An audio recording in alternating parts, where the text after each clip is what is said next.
Hello, everybody, and welcome to another Thursday night edition of Aquaholics Anonymous. Of course, I've got my buddy, my pal, my co-host, Chadwick Ed. Thank you for being here with me, as always, my friend. Appreciate all of you all joining us in the chat. I know John and Lisa are still going there wrapping things up right now as we speak. I see Lisa pulled up on the screen, so I know that it's about over there. Real quick, I want to address, we are going to be doing a giveaway, but it appears that Nightbot did not accept any of the hashtag 2500s that were put in before we went live, just looking at eligible users for that giveaway. So real quick, if you've put that in before we started, and my apologies, I know now not to put that up before the show starts, but if you've put that in before the show started, go ahead and throw that back in there again to get entered to win.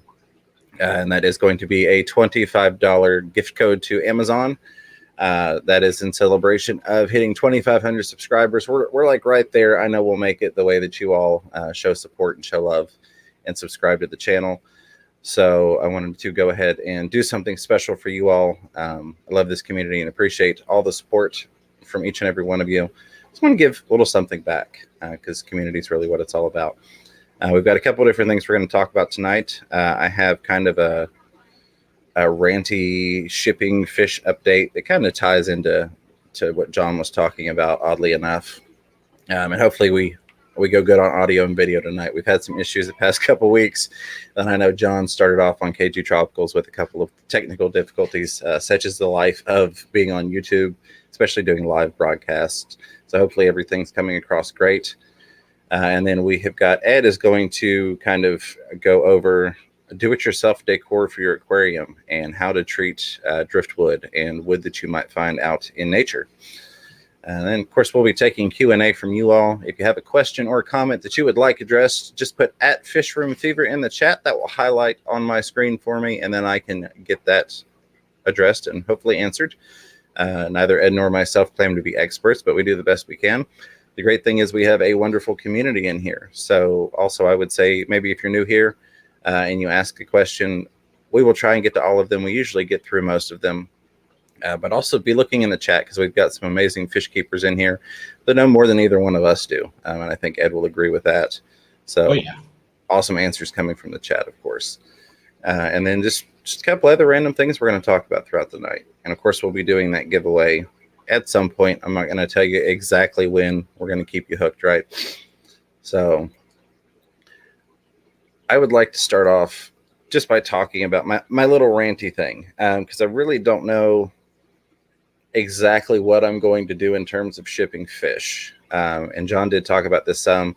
I was going to address it some just because right before I took a nap / went to bed earlier, I was kind of just browsing YouTube for little clippets to look at while I was eating something just before bed.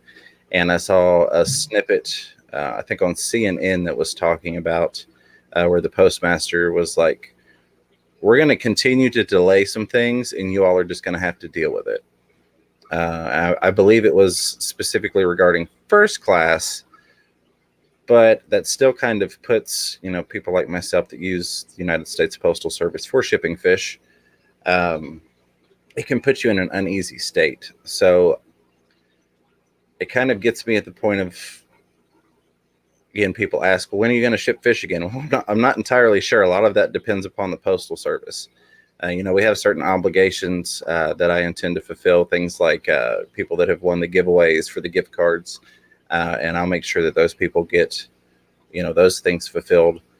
But if the Postal Service, turns around and says, hey, stuff's just going to be delayed, and it is what it is, and you all have to deal with it, that brings issues into selling fish online. And I won't rant for too long about it, but it's just something to make you think. I'm going to pause this screen over here because I hate watching myself on delay. I got to see me live and in person, not twice. So that's something that I don't know exactly what I'm going to do. There is, of course, like John does, the US or the UPS option. It's only a couple dollars pricier. So that may be something that we look into when the time comes for shipping fish.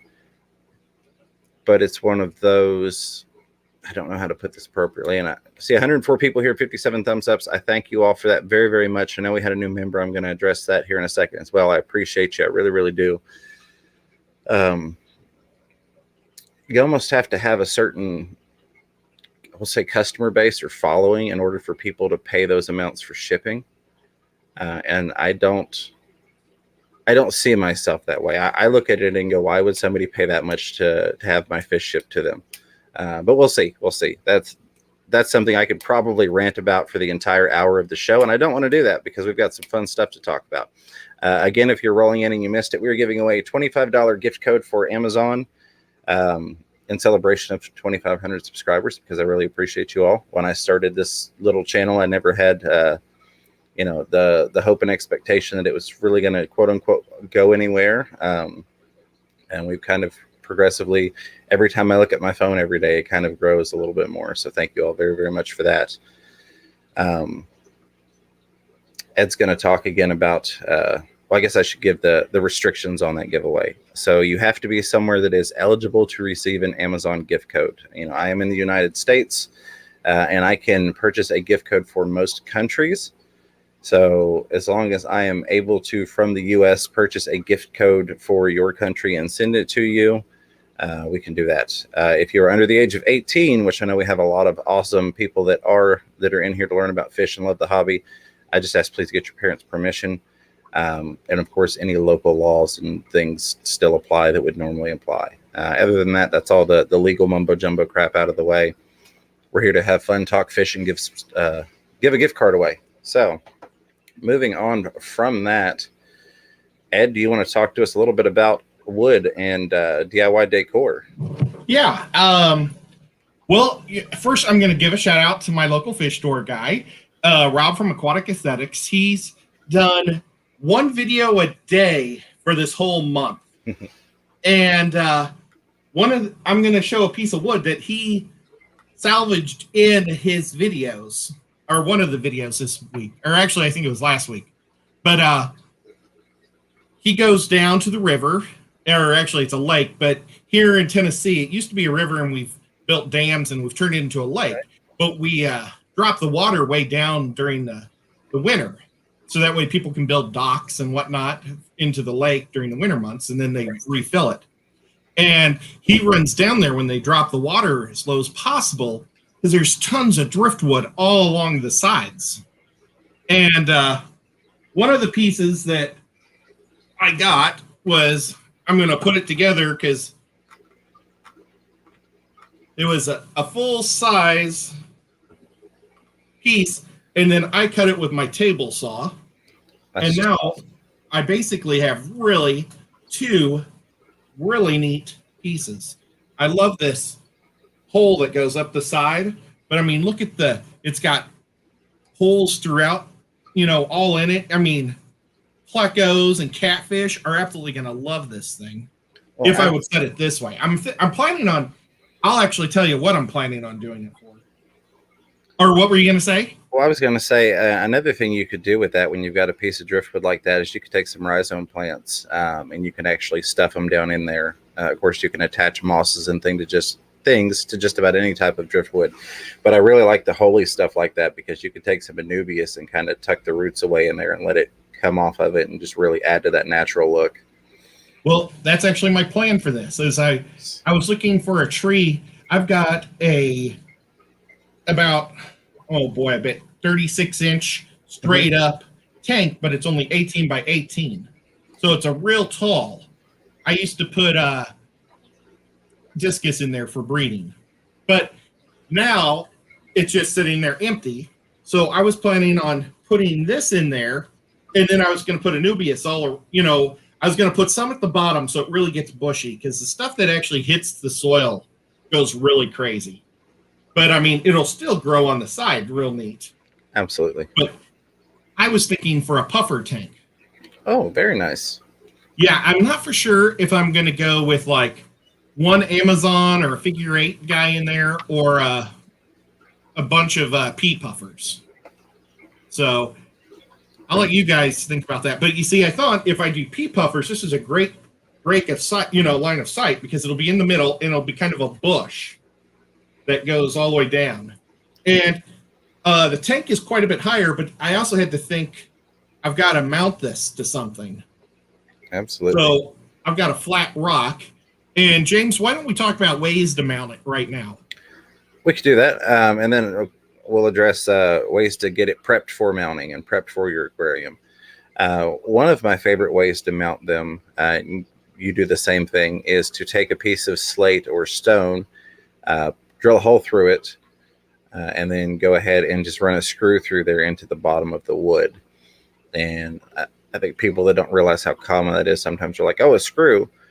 I don't want that in my tank, but a lot of the pre-made driftwood on a rock that you'll find in the store, if you flip it over, is actually screwed onto there.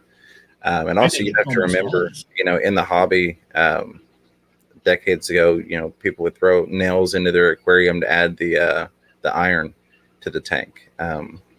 So it's not quite as panicky as some people might think it is to have a screw in your tank.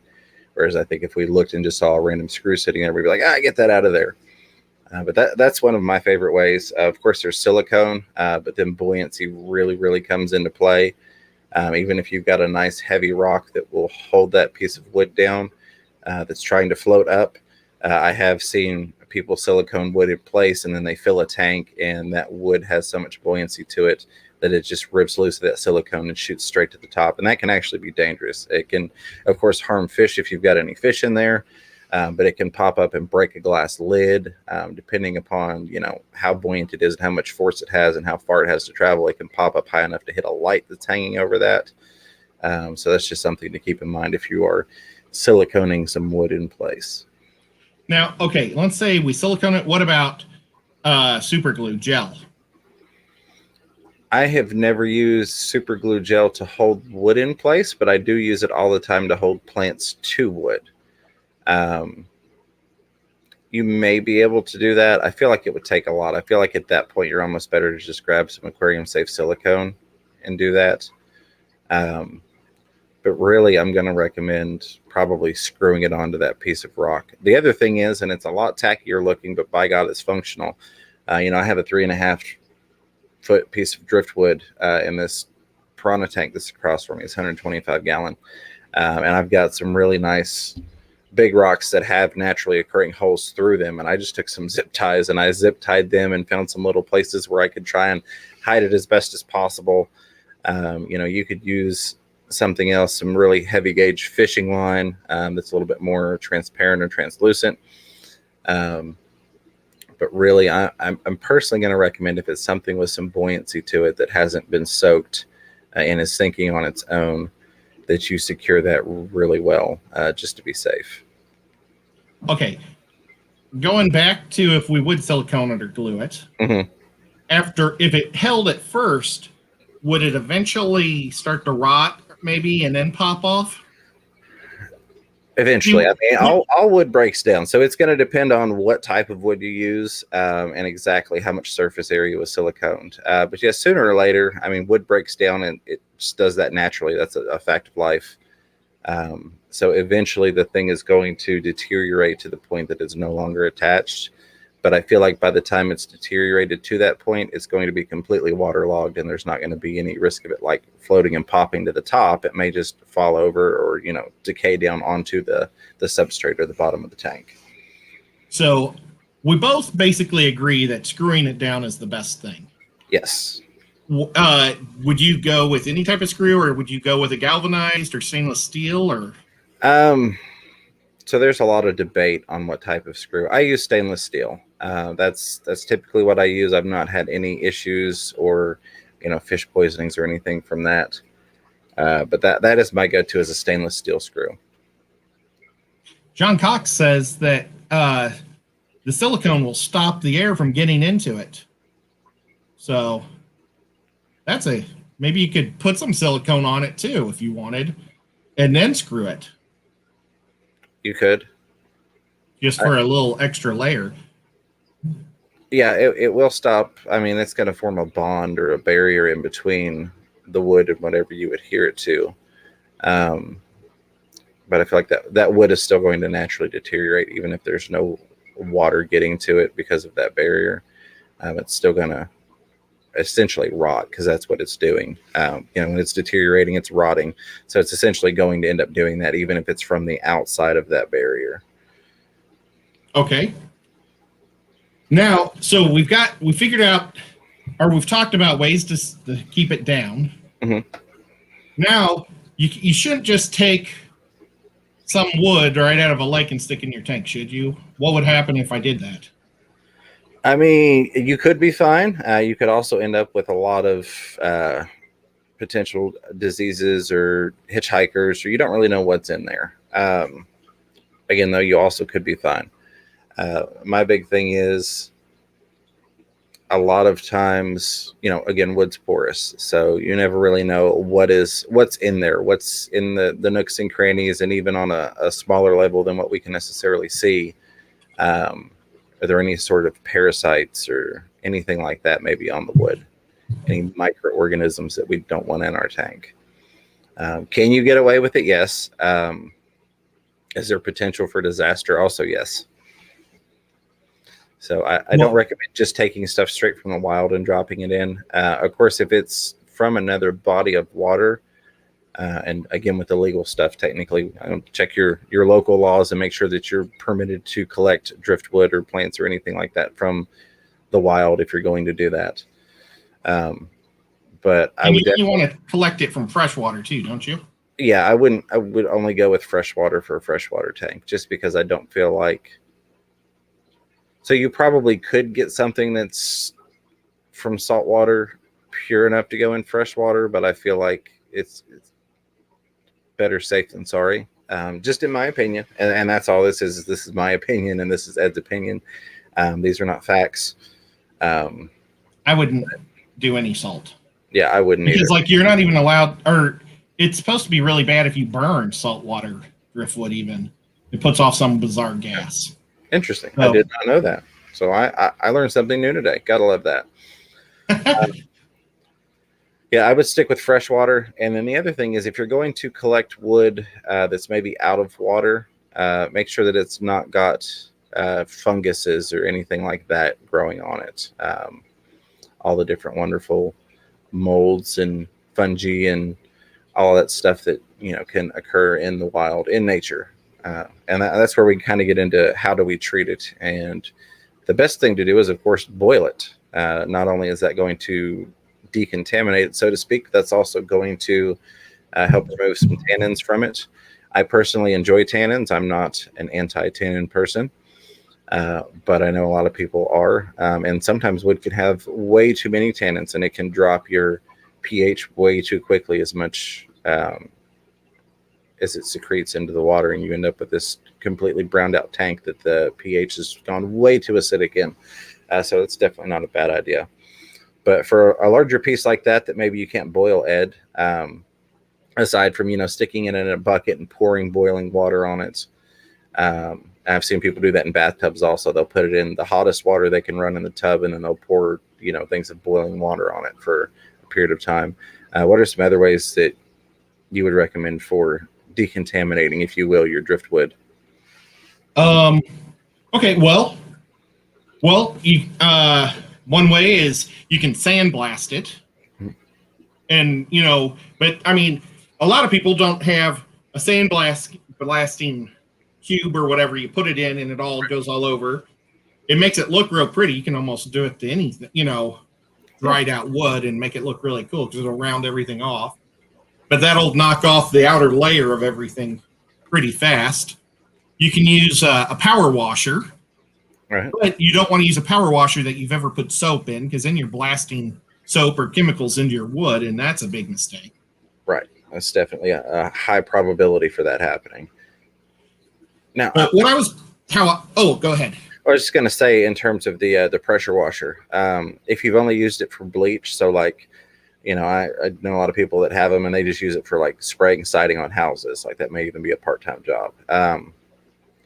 I wouldn't be as worried if you've only used bleach in it, just because you're looking at chlorine and you can dechlorinate. So you probably are okay with that, as long as you haven't had any soapy stuff in it, like Ed mentioned, any cleaning chemicals aside from just straight chlorine or bleach. Now, well, you're talking about bleach. I know there's supposed to be a way to pour some bleach also and bleach it in water to kill things in it. Right. But James and I both talked beforehand, that neither one of us are experienced with it, and we'd want to make sure we watched another video or read up on it before we're suggesting people to do it. But it is an option, so if you think about wanting to try to use bleach, that is something that some people do. Absolutely, and I would probably go with the standard 1 part bleach, 10 parts water that we use for a lot of other things. My biggest, I don't want to say problem with it, but my biggest fear with it, again, goes back to the porosity of the wood. If it's going to be sitting in bleach water for, days and days, how much of that's going to get soaked in there? I mean, chlorine will evaporate, I guess, for lack of a better term. And of course, you've got things like prime and dechlorinators. But it's just one of those things that I personally, if I don't have to put bleach in my tank in some way, shape, form, or fashion, I would rather not. Williamberg says to soak it, driftwood in bleach, like at 10%, and then boil it. So yeah, absolutely. Yep. Well, what I was planning on doing is I'm going to put this in a tub, and I'm going to use water and hydrogen peroxide. And I'm not a chemist or a scientist. I know the hydrogen peroxide goes crazy in the water because it's adding more oxygen molecules somehow, and it's supposed to kind of kill everything in there also. And then you can let it dry afterwards. And I would let it dry in the sun. James and I also talked about that beforehand, is sun drying. Or what did we say? Sun bleaching? Yeah, I think that's the term we use for it. But yeah, I mean, the sun kills a lot of things. You let it sit out in the sun, and that will help kill stuff off. Again, it depends on your environment. You may be just putting it back at risk of getting some random critters back up in it. But now for taking out of tannins, like this is from my local fish store, so it's probably already been boiled once or something. But you can boil the tannins out of things. I've been soaking tannins out. So I put a bunch of wood. I just redid my 125 in the other room, and I had a bunch of mupani. Did I say that right, James? Yeah, mupani, yeah. Oh, I can't believe I said it right. Okay, well, I had a bunch of that wood, and I put that in there, and I've been soaking it for the last 3 weeks. And every 3 days, I take the water out, and I keep going. So the tea starts to go clear.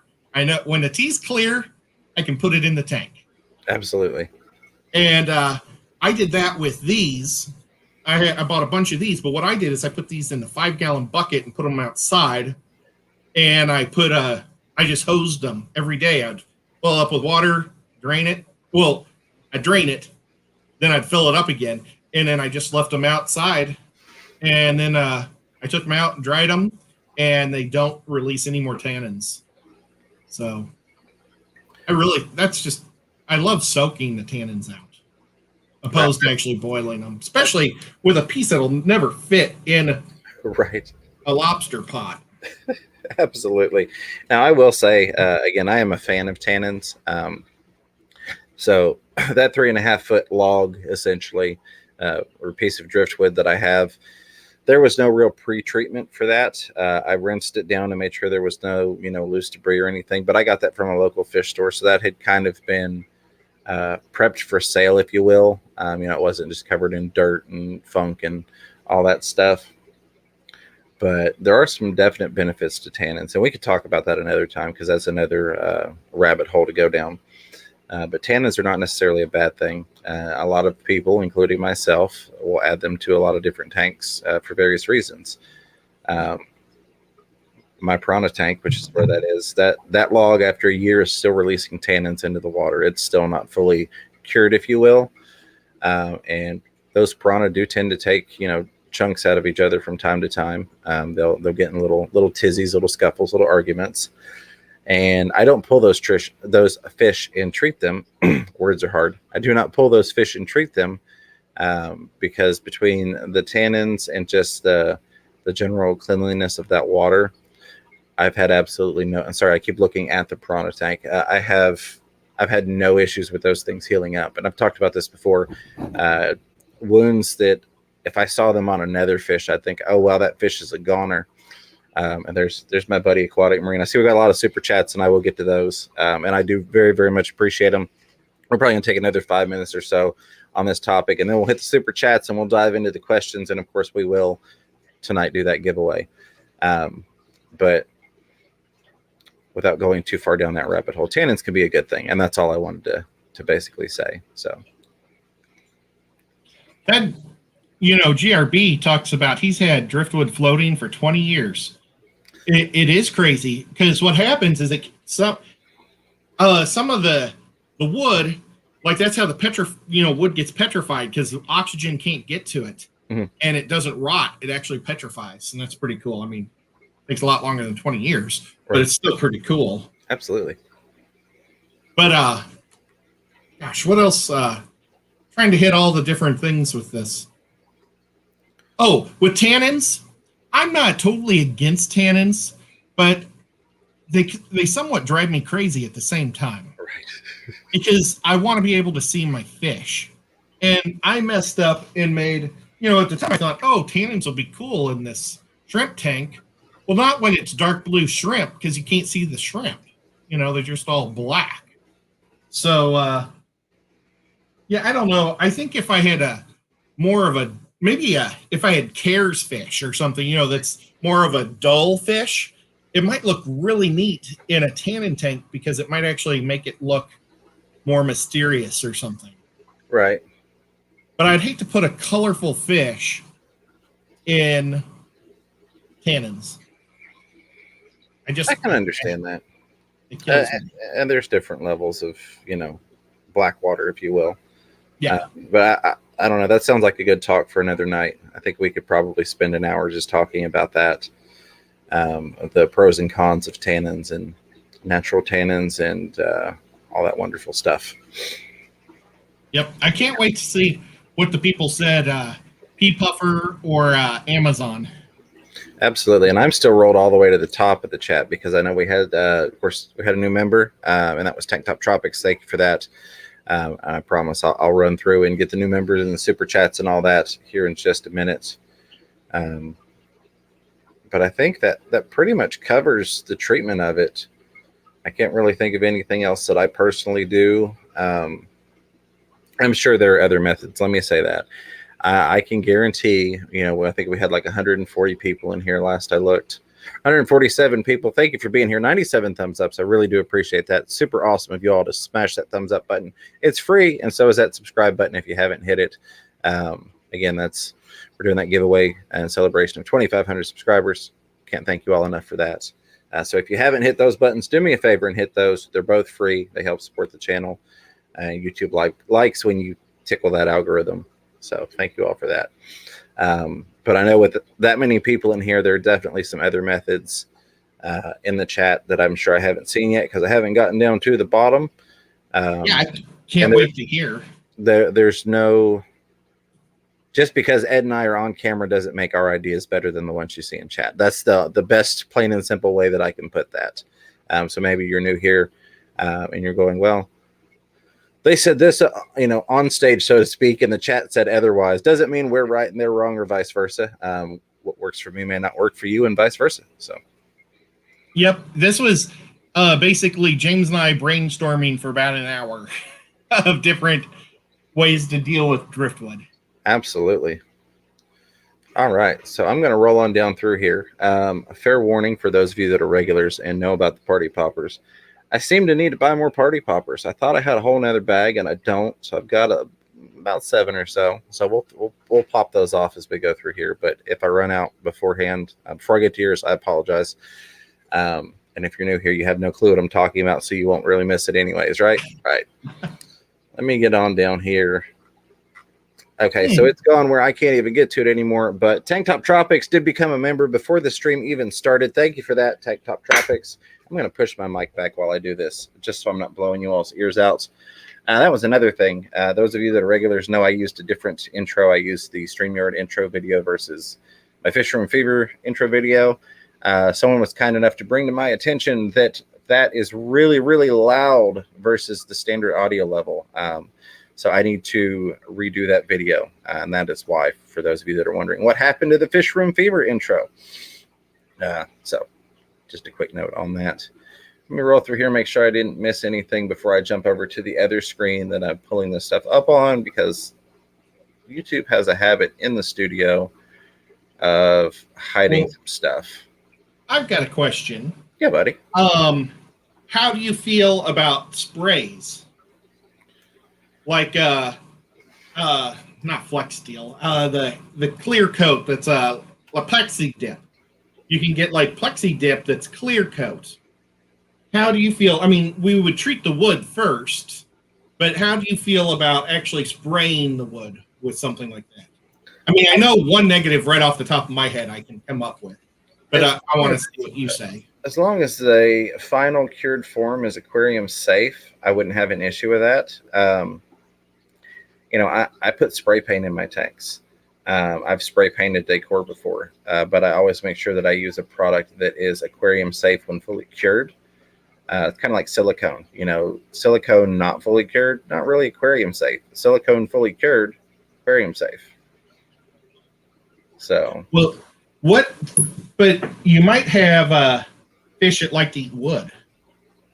Yeah, would that cause it so they wouldn't be able to eat the wood?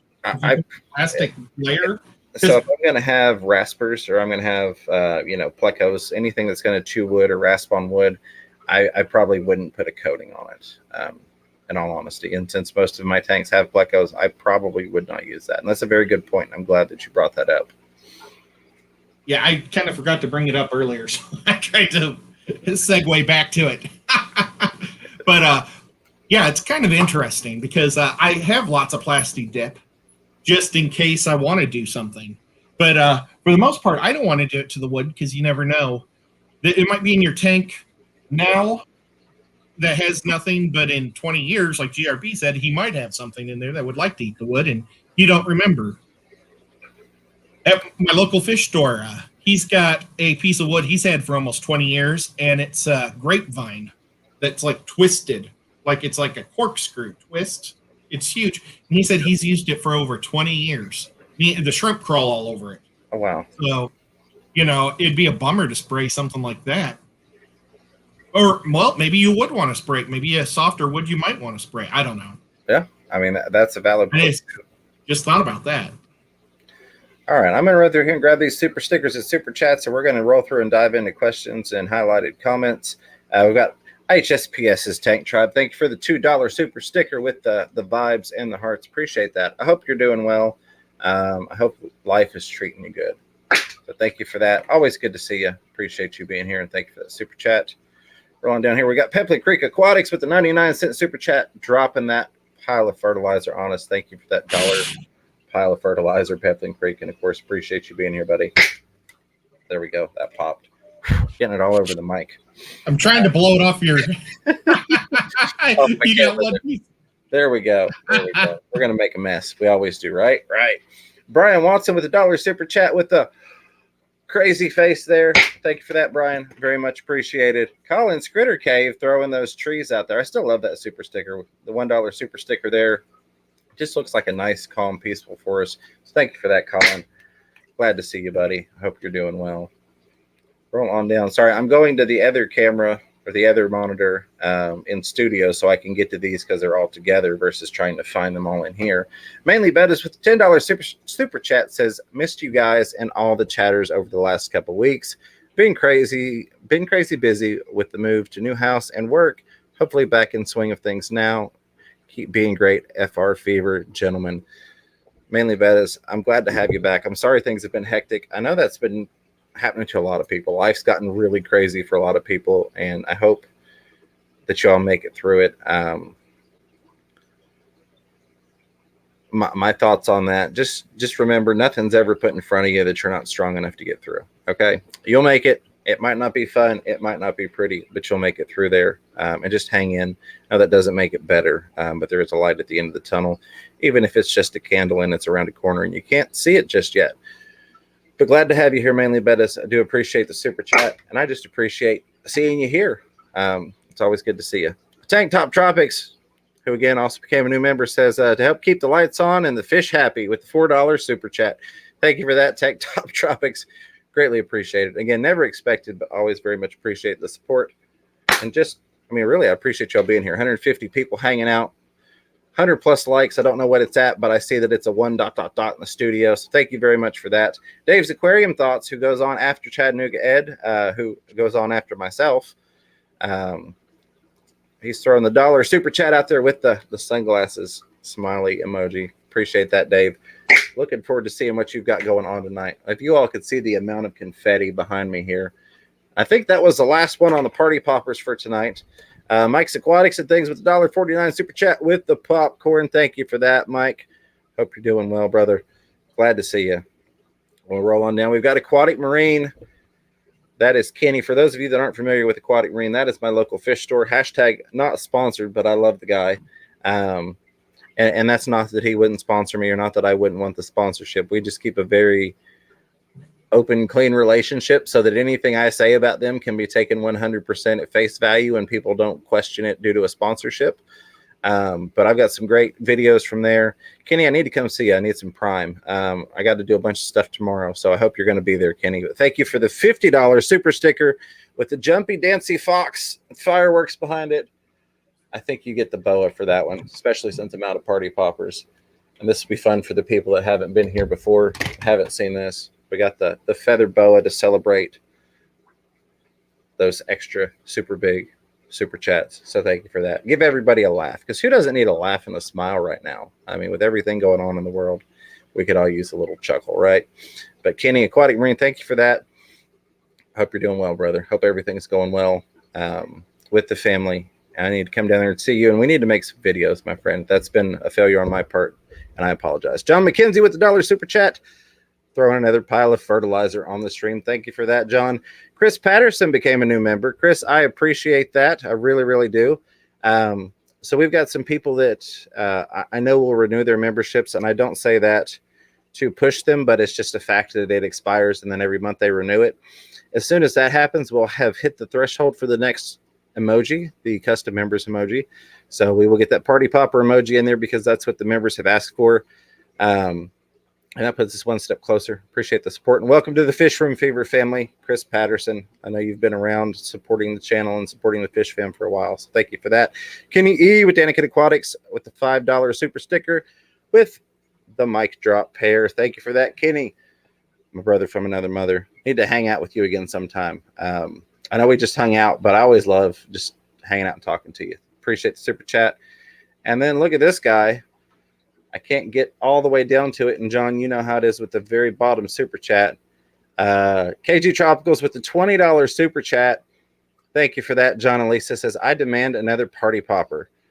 I don't have another party popper for you. What I can do is I could take all of this. Eddie, you going to make the popping sound? You ready? There we go. We'll give John the big goofy glasses. How about that? I could run the other room and get a party popper. I have 2 left. Oh, there we go. That may or may not work. Mine are like 20 years old. How about that, buddy? But I appreciate you all, John and Lisa, not just for the super chat, which is awesome of you, but also just the overall support. John, your support. And I mean, sending people here after your stream, you don't have to do that. That's not a required thing. You could end your stream and never speak with me, and that would be perfectly fine and understandable. But the fact that you do, mention the people that I'm on next, it means the world to me. So thank you very much for that. All right, I think I made it to the bottom, and I appreciate all of you for that. Let's dive into some questions here in the chat. So as far up as I can go before this thing skips on me here. Half Anything moon. Highlighted. Aquatic Dan Man says, good morning from Wales in the UK. It is 2:30 a.m. here. Well, Aquatic, if you are still listening and haven't fallen asleep, good morning. I appreciate you being here. I love the fact that we have people from overseas in here. It's just awesome how big the Fish Fam, the community is on here. Roll on down. Edgar Reyes, hello. Always good to see you.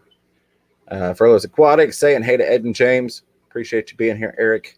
Had a blast on your channel being a guest. I don't get to be a guest too often, so that was really, really fun. Thank you again for that.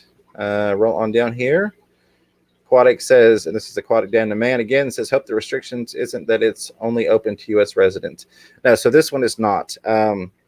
Technically, the gift code that I have is for the U.S., but if an outside the U.S. person wins it, there are things I need to buy on Amazon, so I can always purchase another one and get it. Again, the only real stipulations for that gift card are that I am able to purchase a code that works in your region, wherever you are. And then if you're under 18, you get your parents' permission, of course, and any legal stuff that may apply to your area. Roll on down here. Hey, Pegasus, Sister Rena, Whips World. There's lots of hellos in here. Roll on Wow, down. I missed a lot of people. Yeah, I know that Tank Tribe. Hello again. Crown Tail Half Moon asked me a question. So when you get to it, read that one. Absolutely. And the ones that I'm skipping over, not really skipping over, but quickly addressing are just highlighted hellos because I want to say hello. Again, if it's highlighted, we're going to grab it out of there. Justin Powers, I keep pulling more and more of this stuff down to try and get it off the monitor, and it won't go away. Not complaining. But Justin Powers says, just wanted to share that I have my first spawn of free swimming angelfish fry with a big heart smiley emoji. That is awesome. Congratulations, Justin. Super cool. Fry are always fun, but that very first spawn, I mean, there's nothing like it. That first time that you're successful and have those little babies, that's super cool. So congrats on that. Aquatic read. Oh, it's good to see you, Kenny. It really, really is. Let's see. Michelle Francis, hello. Love the shirt. Thank you. Thank you very much. This is one of the Fish Room Fever Pleco shirts. Not to plug it, but if you're looking for one, you can go on the Teespring, which is linked in the video description. It's under looking for a cool new shirt. You can click on that link and go to Teespring. Chattanooga Ed also has a shirt on there, and there's a bunch of other stuff. Shy Gal Mrs. Fever put a lot of time into designing some really cool stuff. Everything from plecos to African cichlids and some fun things on there. Rebecca Jackson says, what's the best way to hatch a clutch? Leave them on the tank or float them in a container? I'm doing both. How long can you leave clutches on the tank before containers? So I am assuming this is referencing mystery snails. I typically leave mine. I have pulled them and done that method before, but I typically leave them. And so what I will do, the easiest way to keep them fresh, if you will, and to keep them from drying out is just go through there once a day, splash some tank water up on there. That's going to get some moisture back on those eggs and keep them from drying out, and you should be good. I also have setups where if I'm specifically breeding mystery snails, I will take air stones or sponge filters and make it so that the bubbles are coming up and they're popping underneath those egg clutches, and that's getting some moisture on there. But the easiest, simplest thing that anybody can do is just splash some water up on there once a day. It's going to keep them hydrated and keep them from drying out on you. And then just patience until they hatch. But basically, how long can they stay up there? They could stay up there until they start to hatch, or until after they've hatched. You know, it just depends on how you would like to do it. Whips World says, love listening to little ranty things. Yeah, I try not to do it too often, but sometimes you have to. I'm going to stop this video real quick because I've got co-op playing on my phone over here. That it's funny because every week after John and Lisa end, it auto plays a co-op video. There are so many other channels, but it always plays a co-op video after they end. Funniest thing. I got a question for you with the mystery snail clutches. Yes, sir. If you leave them in, okay, I know that loaches are going to eat babies or, small snails, but I know that the predators that eat snails, but when they're that small, will anything eat their little snails? Pretty much. It's one of those things that if it can fit in their mouth, they're probably going to eat it. Angels will definitely eat them. I've seen guppies go after them. If it's something that you don't want the babies going into the tank, I usually hatch my own snails, so I kind of wait until that clutch starts to get mushy or almost moldy looking. You don't want actual mold, but it starts to look kind of darkened and funky, and the color of the snails actually starts to come through the translucency of the clutch, the shell, if you will. And then I kind of pull them and I stick them in some water, and I just kind of roll them very gently between my fingers, and I break that clutch shell away from them and let them drop off, and then they all hit the bottom. And usually I'll do it in, and I don't have it next to me, but like a Lee's aquarium container, like the ones I've got from the co-op, the specimen containers. And then you'll just start to see them all kind of go for air and crawl up to the sides, and you can put them in whatever tank you want to put them in. Can't believe I don't have mine really close next to me. I had it, and I literally moved it in the other room today. All right. Well, so do you keep them? They're basically like fry, like Pretty, guppy fry. So pretty you're much. keeping them separate. Do you just throw a green bean in there or something for them to eat? You could do a green bean. When they're smaller like that and you don't need a large food source, it's a lot easier just to throw in like a pleco wafer or a shrimp wafer. But since a lot of times I've got a whole can of green beans open anyways, you can just throw one or two in there. But if that's all you have, I'm not going to suggest you open a whole can of green beans just to throw one in. Of course, they love cucumber and all that other stuff too. I got another question. When you do the green beans, you cut it down the middle, or do you just throw the green bean in? Nope. I've used pretty much every brand of canned green bean there is. I've used cut green beans, French style, which is actually my favorite, just because they're already open, so there's no trying to get through the tougher outer part. You could like pop them open or cut them down the middle, like you mentioned, but it's not necessary. And I don't even always rinse them. Sometimes I do, but generally I just pop it, I drain the can, grab the handfuls, toss it in, and everything loves it. So, will bristlenose, does it need to have? This is the first time I've ever had bristlenose, and they're getting pretty big. But I've been cutting my green beans in half every time for them. Is that necessary? I never have. I just open it and drop them in there. That is so annoying, cutting those things. I would think of it from the perspective that they can rasp on wood. So if they could rasp on that, they can rasp through, that outer shell, if you will, on a green bean. In my thoughts, in my experience, I've never had a pleco not be able to eat through the outside of a green bean to the point that I felt the need to cut it open. One's eating a green bean at this moment. Very nice. Let's see. Aaron San Mattel says, "You guys sell fish?" ? I haven't seen any on the website. No, I have all my live goods pulled right now because of shipping issues that started back in November. And once I know that it is safe to ship fish, and that there is a reasonable and comfortable way for the fish to be shipped, we will put them back up there. But currently, no fish on there, just some dry goods. Go check out KT Tropicals, keepfishkeeping.com. They've got live fish on there. I appreciate the question, Aaron San Mattel, and the interest. All right, roll on down here. Aquatic Den Man says, James and Ed, if by some miracle I was to win tonight's giveaway, I want it to be gifted to anyone from Texas who has lost fish or equipment in the recent events. Well, lost Ed's camera. That's a different turn of events. Normally it's my camera that's going out on us. Aquatic Dan the Man, absolutely. I appreciate that. And if that does happen, I will get with you privately, and you can figure out exactly who you would like that to go to. On down here. Hey, welcome back, Ed. There we go. Oh, he was swapping cameras. Look at those pretty bristle nose. Nuts. He just stopped eating and went to the glass. So much for that. Sorry, I am verifying something real quick because I want to make sure the common name on it. No, so this is for Matt or Apollo. Have you ever kept the Amphilopus linosi? From what I know, they are rare. I will soon have 4. I have not. Beautiful fish. I feel like Scott and Liz at King and Queen Cichlids have a video on those guys. I'm almost positive. Even if they don't, go check them out. They've got awesome fish content, but cichlid content specifically, and they're cool people.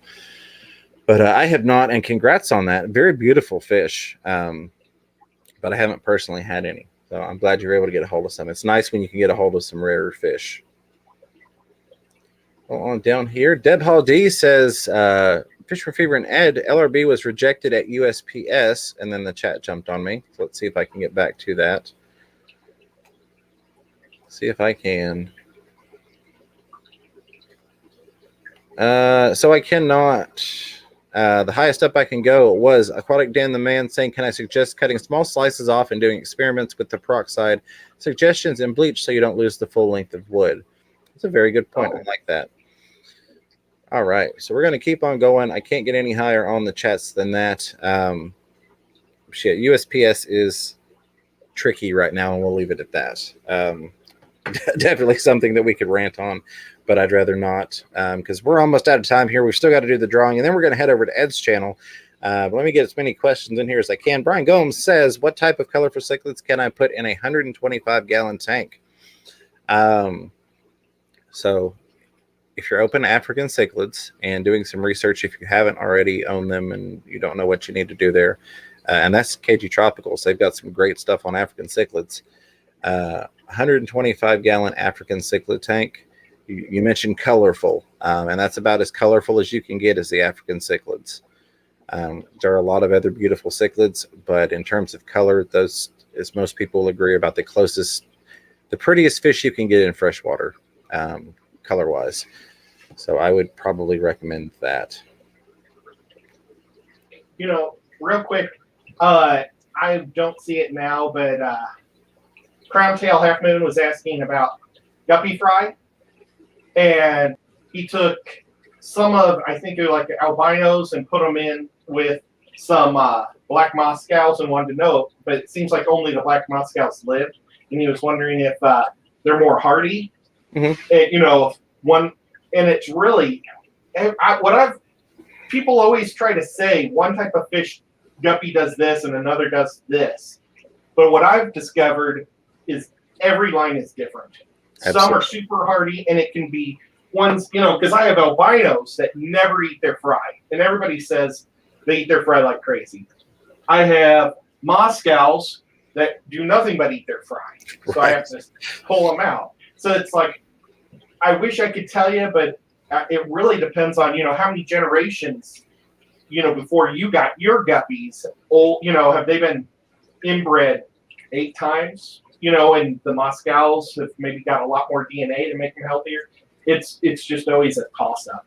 So I'm sorry that you lost some fry, but Absolutely. I don't think there's actually truly stronger, you know, it just always depends. It's just too many things to say one line's weaker than another. Absolutely. That probably didn't help any, but yeah, and I definitely agree with that. A lot goes into the genetics and the lines, and it's kind of what works for me may not work for you situation. I'm going to grab a couple more of these. We're going to do this giveaway. Dave's Aquarium Thought says, I guess that wood wouldn't sink as easy if it didn't get water in it. Absolutely. If it doesn't get waterlogged, it's probably going to retain air. That's going to vary dependent upon what type of wood. You know, Mopani, I found you can pretty much just drop it in, and it's a very hard wood, and it will sink. So that's going to vary dependent upon the type of wood. But in most cases, if it's buoyant and you sealed it, water's not going to get in there. It's probably never going to sink. that's a great point. And then Delilah mentioned also the added beneficial bacteria on the intricate surface area. Most definitely. Roll on down through here. Grab as many as I can. Brian Gomes, that was the colorful cichlid question again. Sorry it took a while to get there. I'm glad we finally got to it. But I would definitely, I'd go look at KG Tropicals at some African cichlids because you're looking for colorful. 125 is a really nice size and footprint to do a really, really well done African cichlid tank. Roll on down here. All right. Hello to Skippers MNC saying hello. Aquatic Den the man against his still awake. There we go. Finally got down to that. Maria Z, I've got to go back tomorrow. I think it's there, but they don't know it's there because it's not in my box. I don't know what size that package was, and I'm assuming you sent it to the P.O. box because I don't think I gave you my home address. But I don't have like a package slip in there, so I've just got to go deal with another employee and see if I can get them to actually look for it because the status quo is, well, no, if you had a package, we'd put a slip in there or it would be in there. And I've had them do that with home deliveries. Like, I know this was supposed to be delivered today. It's not there. And a lot of times it has to do with the lot number when it's things at my home address. But I'm going back tomorrow to see if I can deal with another employee and figure out what's going on there. But I'm hoping to have it for Saturday. I was going to hope to open it tonight, but hopefully I'll have it for Saturday's show. And again, I appreciate it. Grantel says, Ed, you have to coax me to dye my beard the same color as the feather boa. I don't know. Maybe we'll talk about that when we get to 10,000 subscribers. How about that? He did it once. I did dye it blue for the big fish deal. It didn't come out super blue, but it is what it is. You know, I got to say something. I feel sorry for poor fat man every time somebody says hi to him, it says, "Is it okay to call him Fat Man?" And you guys check out Fat Man Aquatics. He's awesome. He's been super cold. You know, I heard that it was 83 degrees in Houston today. So they were from freezing to boiling within a week. How crazy. That is. So Cronto Half Moon says, is the green-brown algae that grows on tank glass beneficial to the tank or not? Pros and cons.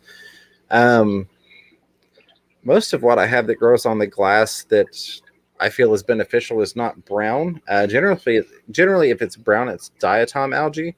And I usually will toss a bristlenose in there to get rid of that. Since I have so many already, I could always move one to another tank.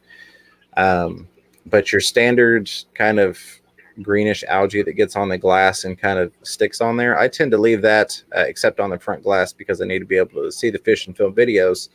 I'm a huge fan of algae growing everywhere I can get it. If it's just brown, like filmy algae, it's probably diatom algae. And then, of course, you've got the blue-green algae, which is not technically an algae, it's cyanobacteria. Neither one of those I find to be beneficial, and I usually will treat to remove those or find the cause and remove the root of the problem to get rid of those. But your standard algae that you get on the glass, I leave those, and I do find those to be beneficial. Pros and cons. Pros would be, it's helping to purify that water that much more. It's a wonderful grazing area for any little fish or shrimp. You get all sorts of things in there. I'm trying to make this short because we're almost out of time and I don't want to run into Ed's hour. Cons would be, it blocking your view and maybe getting overgrown, and then having to clean it off when you do have to clean it off can be frustrating. All right. I think that's going to do it for all the questions I can get to tonight. It's a shipping bag. All right, good. I will go talk to them again tomorrow, Maria, and figure out what is going on there. And I'll just be mean. I'll be mean. I might get thrown out. I might need a new P.O. box, but I'll be mean. I'll say, you're going to find that package, or I'm going to come back there and find it for you. So if I'm not here Saturday, I was arrested. Please send bail money to Ed. No, I'm just kidding. So let's do this giveaway. Let's do it. Nightbot here says we've got 95 eligible users. Let me roll on down here. All right. Give me just a second. I'll get it pulled up live.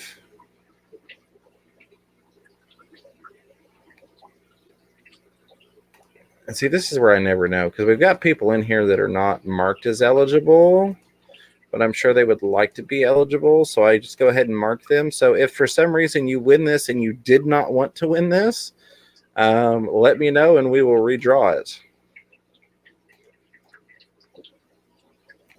Give me just a second to click these boxes here. Is it going to pop up on the screen so we can see? I am going to pop it up on the screen. There are some names here that I know would like to be entered, so I'm kind of clicking them as eligible because some of them are regulars and some of them are actually members to the channel. And I know they don't want to miss out. Well, guys, after this, we're going to be going over to my channel, and we've got a special guest tonight. We've got Haley from Aquaholics, and we're going to be talking some cool fish with her. All right. I figure I'll throw out a commercial while I'm Absolutely, definitely. No, I appreciate that. Kill that awkward dead air. So let's share this so everybody can see this happen live. That way they know that it is on the up and up. Just because we've had some how I put it, some awkward winners, some people that have, they gave a big super chat and then they won that night. If it hadn't been live, people would have questioned it. So, but it is what it is. Share that. All right. Here we go. We are live. You can see the chat over there. 124 eligible users. Let's roll it. And the winner is, drum roll, please, Natural Aquariums.